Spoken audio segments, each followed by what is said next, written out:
सवेरा India में स्वागत है आपका। यूपी विधानसभा चुनावों के लिए कोरोना प्रोटोकॉल की धज्जियां उड़ाते हुए होने वाली रैलियों को चुनाव आयोग फिलहाल नहीं रोक सकता।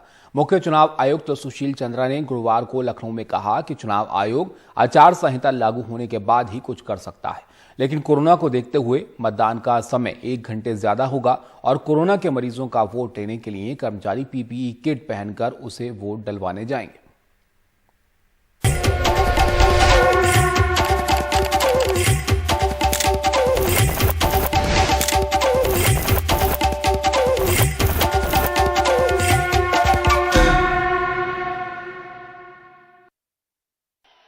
मैनपुरी का जहां आजादी से जुड़ा इतिहास है और अपनी जान बचा करके सियासी नेताओं की सभाओं में बेहिसाब भीड़ है।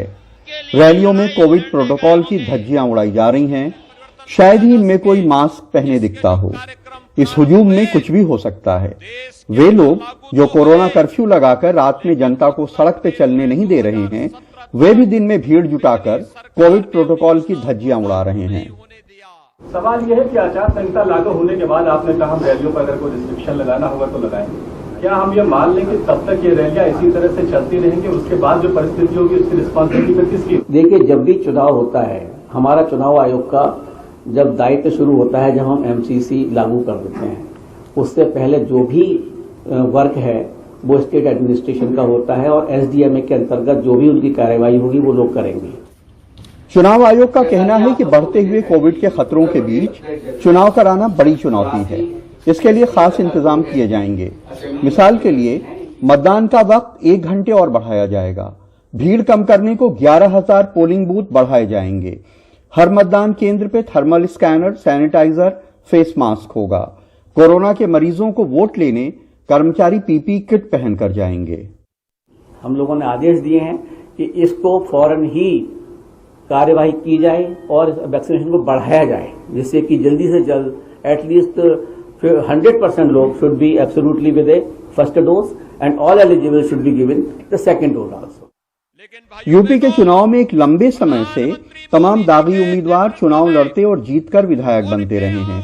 एडीआर की रिपोर्ट के मुताबिक यूपी में 2017 के विधानसभा चुनाव में जीते 403 विधायकों में से 140 पे आपराधिक मामले हैं, 106 विधायकों पर संगीन आपराधिक मामले हैं, 7 विधायकों पे हत्या के केस हैं, 36 विधायकों पे हत्या के प्रयास के केस हैं, 2 विधायकों पे महिलाओं पे अत्याचार के केस हैं। चुनाव आयोग का कहना है कि इस बार राजनीतिक दलों को जनता को बताना होगा कि उन्होंने आपराधिक पृष्ठभूमि के शख्स को क्यों टिकट दिया।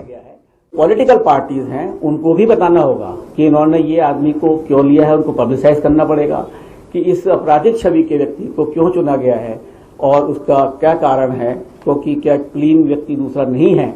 Winnability is not the criteria कि वो हम जीत जाएगा। बढ़ते हुए कोरोना के मामलों की वजह से पोलिंग का वक्फा तो 1 घंटे बढ़ाने की घोषणा हो चुकी है, लेकिन चुनाव से पहले जो कोविड प्रोटोकॉल की धज्जियां उड़ाई जा रही हैं, उनके ऊपर एक्शन कौन लेगा, उनको कौन रोकेगा, ये साफ नहीं, क्योंकि इलेक्शन कमीशन ये कहता है कि वो आचार संहिता लागू होने के बाद ही पिक्चर में आता है। लखनऊ में आलोक पांडे और राजेश गुप्ता के साथ कमाल खान, एनडीटीवी इंडिया।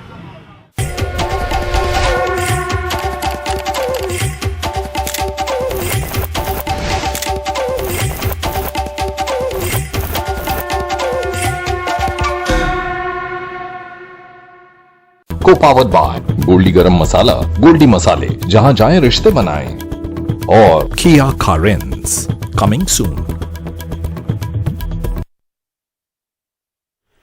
राष्ट्रपिता महात्मा गांधी के खिलाफ छत्तीसगढ़ की राजधानी रायपुर में आयोजित धर्म संसद में अपमानजनक टिप्पणी करने और उनके हत्यारे नाथूराम गोडसे की तारीफ करने के आरोपी कालीचरण को 1 जनवरी तक का पुलिस रिमांड पर भेजा गया है।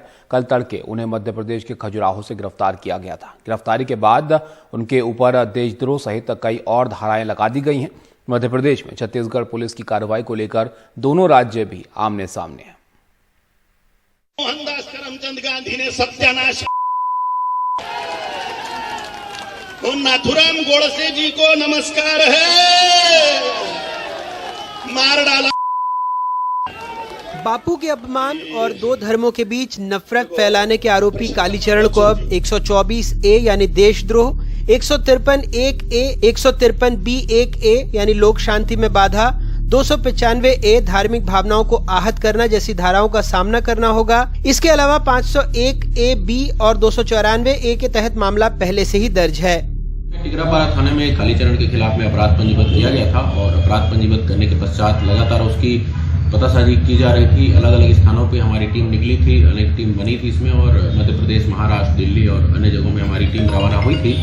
और इसमें मध्य प्रदेश की टीम को इसमें सफलता मिली है और कालीचरण को खजुराहो के पास बागेश्वर धाम से गिरफ्तार किया गया है और गिरफ्तार करके रायपुर पुलिस की टीम उसको रायपुर लेकर आ रही है और यहाँ के विधिवत ढंग से न्यायालय में प्रस्तुत किया जाएगा। कालीचरण ने खजुराहो में गेस्ट हाउस में बुकिंग कराई थी, लेकिन वो वहां रुका नहीं। उस गेस्ट हाउस से उसने पहले चेकआउट भी नहीं किया ताकि पुलिस को चकमा दे सके।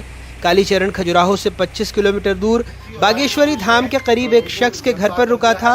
पुलिस से बचने के लिए उसके तमाम साथियों ने फोन भी बंद कर दिए थे।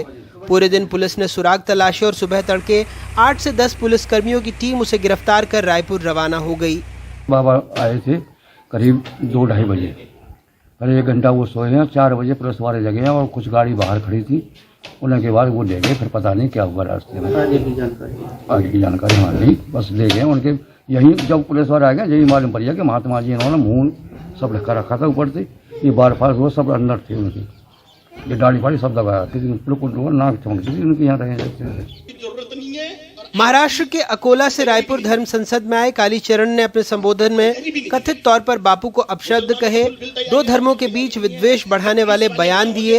हालांकि गिरफ्तारी के तरीके पर मध्य प्रदेश के गृह मंत्री ने सवाल उठाए तो छत्तीसगढ़ के मुख्यमंत्री भूपेश बघेल ने पूछ लिया, बीजेपी पहले बताए कि वो बापू को गाली देने वालों के साथ है या खिलाफ। कालीचरण जी ने जो बोला वो भी आपत्तिजनक था, जिस तरह से इनने गिरफ्तारी की है ये भी आपत्तिजनक है। रात के 3 बजे के सन्नाटे में किसी नक्सली को नहीं उठाया छत्तीसगढ़ पुलिस ने। मुझे तरीके पे आपत्ति है, ये तरीका गलत नहीं है, ये हमारी संविधान की जो संघीय भावना है उसको आहत करती है। कोई पुलिस के नाम से फिर तो कहीं भी घुस जाएगा, अफरा तफरी का माहौल पैदा कर देगा, ऊहापोह की स्थिति पैदा कर देगा। गलत है ये कहना। नरोत्तम मिश्रा जी ये बताएं कि महात्मा गांधी को गाली देने वाले व्यक्ति की गिरफ्तारी से वो खुश हैं या दुखी हैं?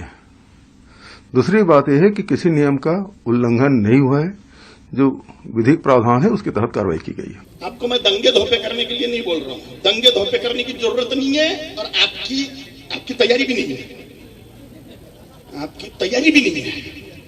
मुसलमानों की फुलफिल तैयारी है, आपकी तैयारी नहीं है।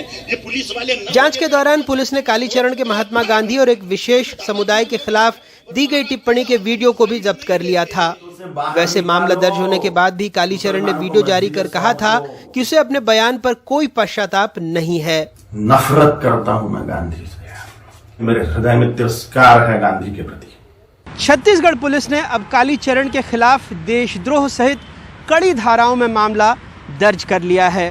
पहले कांग्रेस नेता प्रमोद दुबे की शिकायत पर जमानती धाराओं में मामला दर्ज किया गया था, जो खुद धर्म संसद में मौजूद थे। अब देखना होगा कि क्या कांग्रेस अपने उन नेताओं के खिलाफ भी कार्रवाई करती है जो कथित तौर पर नफरती भाषण देने वाले इन धर्माचार्यों के लिए धर्म ध्वजा उठाए खड़े थे। छतरपुर से अरविंद और भोपाल से कैमरा पर्सन रिजवान खान के साथ अनुराग द्वारी, NDTV इंडिया।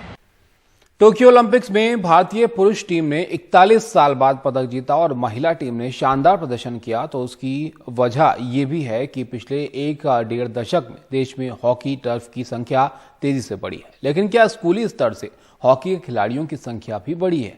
इसी दिशा में काम कर रही है एक संस्था जो दिल्ली के सरकारी स्कूलों में पढ़ने और झुग्गी झोपड़ियों में रहने वाले बच्चों का हुनर हॉकी के टर्फ पर निखारने में जुटी है।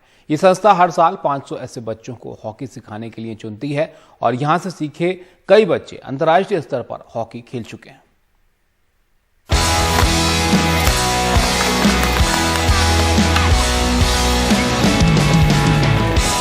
कड़ाके की ठंड के बीच भी दिल्ली के मेजर ध्यानचंद नेशनल स्टेडियम में दिल्ली के सरकारी स्कूलों के 6ठी, 7वीं, 8वीं कक्षा के बच्चों में हॉकी को लेकर ये उत्साह देखते ही बनता है। बड़ी बात यह है कि आमतौर पर मिट्टी और घास के मैदानों पर खेलने वाले ये बच्चे पहली बार टर्फ पर आए हैं तो जोश और हैरत से भर गए हैं। वैसे तो हम ग्राउंड में खेलते थे, लेकिन वहाँ पर इतने अच्छे से पुश स्लैप ये सब हम नहीं कर पाते थे, लेकिन इस ग्राउंड में आकर, इस टर्फ पर आकर मुझे बहुत अच्छा लग रहा है। यहाँ पर हर चीज़ मारने में बहुत आसानी मिल रही है और मुझे बहुत अच्छा लग रहा है। सर मैं नेशनल इंटरनेशनल खेलना चाहती हूँ। किसी प्लेयर को जानती हो नेशनल इंटरनेशनल लड़कियों में? सर रानी रामपाल को।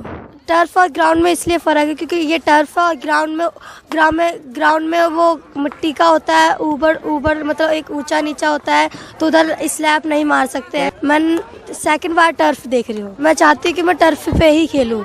मुझे इस टर्फ में खेल के बहुत अच्छा लग रहा है और मुझे अपने लाइफ में प्लेयर ही बनना है। पहली बार टर्फ पर आकर इन बच्चों के हाथ भी खुल गए हैं। खेल की बुनियादी ट्रिक को सीखते हुए ये भविष्य के सपने बुनने लगे हैं। मैं पहली बार इस टर्फ में खेल रही हूँ और मुझे यहाँ पे स्लैप मारने में बहुत आसानी हो रही है। मैं हॉकी अपने पैशन की वजह से खेलना चाहती हूँ। किसी को देखा था पहले हॉकी खेलते हुए? हाँ, रानी रामपाल को देखा था। ये 1000 हॉकी लीग 2008 में स्टार्ट किया है। 2011 दिल्ली में भी स्टार्ट किया था। कई 10 साल जो हुआ है, इसका प्रोग्रेस ट्रमेंडस है। ये है फील्ड टर्फ प्रोग्राम है बच्चों के लिए। फील्ड टर्फ, ये बच्चे आपके सामने जो 150 बच्चे हैं, ये 10 से लेकर 12 इयर्स का बीच में है। 6th क्लास और 7th क्लास पढ़ रहे हैं। इन्होंने स्कूल ग्राउंड में, चार्ट ग्राउंड में या थोड़ा थोड़ा ग्रास है उधर ही खेले हैं। ये फर्स्ट टाइम है इन्होंने पहले आके टर्फ क्या है देख रहे हैं। इनका सौभाग्य है, ये जो वर्ल्ड कप हुआ उसी ग्राउंड में वो खेल पा रहे हैं। 1000 हॉकी लीग्स यानी OTHL नाम की संस्था पिछले एक दशक से हर साल तकरीबन 500 नए बच्चों को हॉकी के मैदान पर लाने में कामयाब रही है। यही वजह है कि 2020 की दिल्ली की सब जूनियर हॉकी टीम में OTHL के 18 में से करीब 1 दर्जन बच्चे शामिल रहे। कुछ बच्चे तो अब अंतर्राष्ट्रीय स्तर तक भी पहुंचने लगे हैं। ये बच्चे ने सबसे पहले ग्रास पे हॉकी स्टार्ट करी थी। इनको पता भी नहीं था कि टर्फ भी होता है। हमने भी जब स्टार्ट करी थी ग्रास रूट से स्टार्ट किया था। जब हम आए थे पहले दिन टर्फ देख के तो हम भी बहुत खुश हुए थे कि मतलब ग्रास नहीं है, ये पॉली ग्रास है। बॉल अपने आप जा रही है, हॉकी नीचे रख दो तो अपने आप रुक जा रही है। तो खेलने में बहुत इम्प्रूव हुई है हॉकी, बहुत ज़्यादा। अभी भी दिल्ली में ऐसी कोई टीम नहीं है जिसमें OTHL के बच्चे ना हो। पूरी दिल्ली में ऐसे कोई कॉलेज नहीं है, ऐसी कोई टीम नहीं है जिसमें दिल्ली के बच्चे खेलने ना जाते हों हमारी OTHL से। सर्टेनली ऑब्जेक्टिव तो इंडियन हॉकी का स्ट्रेंथन करने के लिए है। उसके लिए फर्स्ट स्टेप तो होगा जो स्टेट हॉकी है उसको स्ट्रेंथन करना होगा।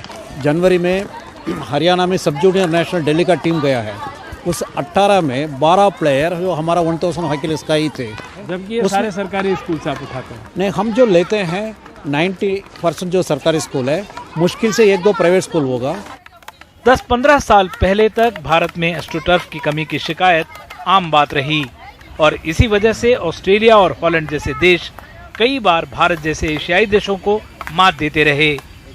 आज देश में सैकड़ों टर्फ तो लग गए हैं, लेकिन चुनौती बदल गई है। करीब 1-1.5 दशक पहले अक्सर ये शिकायत होती थी कि भारत में ऑस्ट्रेलिया और हॉलैंड जैसे देशों की तुलना में हॉकी के टर्फ बेहद कम हैं। आज भारत में हॉकी के करीब 200 टर्फ हैं, लेकिन इनका सही इस्तेमाल नहीं हो पा रहा है। 1000 हॉकी लीग्स नाम की संस्था भारत में हर साल 500 नए बच्चों को हॉकी स्टिक थमाकर उनका हुनर मांझती है और देश में हॉकी को मजबूत कर एक मिसाल पेश करती नजर आती है। दिल्ली से विमल मोहन, NDTV इंडिया।